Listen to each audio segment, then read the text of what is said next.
आज का पहला पाठ राजाओं का दूसरा ग्रंथ अध्याय 4 पद संख्या 42 से 44। वे खाएंगे और कुछ रह भी जाएगा। एक मनुष्य बाल शालीशा से आया और उसने ईश्वर भक्त को प्रथम फल के रूप में जौ की 20 रोटियां और नए अनाज का बोरा दिया। तब एलिसियुस ने कहा, लोगों को खाने के लिए दे दो। किंतु उसके नौकर ने कहा, मैं इतने को ही 100 लोगों में कैसे बांट सकता हूँ? उसने उत्तर दिया, लोगों को खाने के लिए दो, क्योंकि प्रभु ने यह कहा है, वे खाएंगे और उसमें से कुछ रह भी जाएगा। उसने लोगों को खिलाया, उन्होंने खा लिया और जैसा कि प्रभु ने कहा था, उसमें से कुछ रह भी गया। यह प्रभु की वाणी है। आज का दूसरा पाठ एफेसियों के नाम संत पौलुस का पत्र अध्याय 4 पद संख्या 1 से 6। एक ही शरीर और एक ही प्रभु, एक ही विश्वास और एक ही बपतिस्मा। ईश्वर ने आप लोगों को बुलाया है। आप अपने इस बुलावे के अनुसार आचरण करें।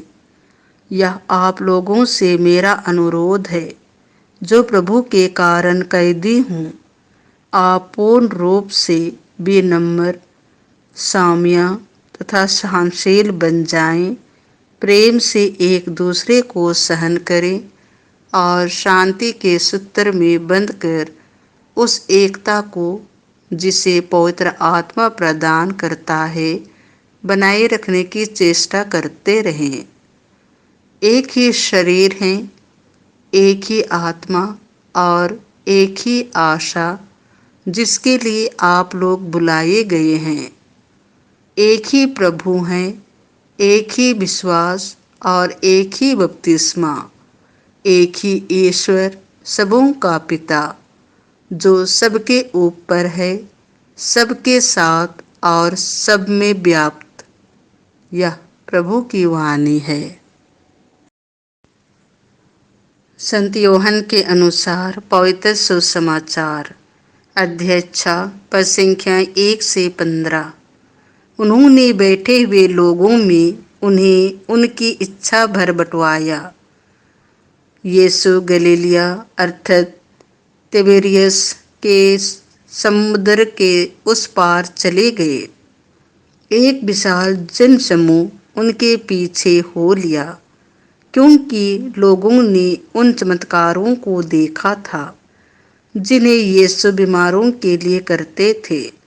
यीशु पहाड़ी पर चढ़े और वहां अपने शिष्यों के साथ बैठ गए। यहूदियों का पास्का पर्व निकट था।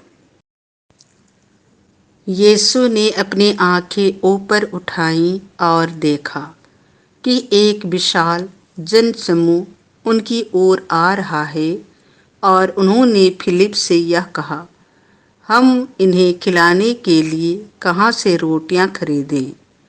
उन्होंने फिलिप की परीक्षा लेने के लिए यह कहा।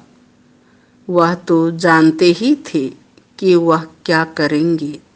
फिलिप ने उन्हें उत्तर दिया, 200 दिनार की रोटियां भी इतनी नहीं होंगी कि हर एक को थोड़ी थोड़ी मिल सके।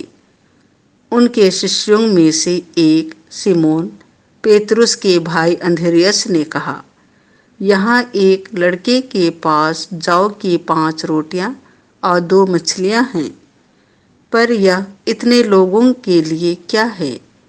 यीशु ने कहा, लोगों को बैठा दो।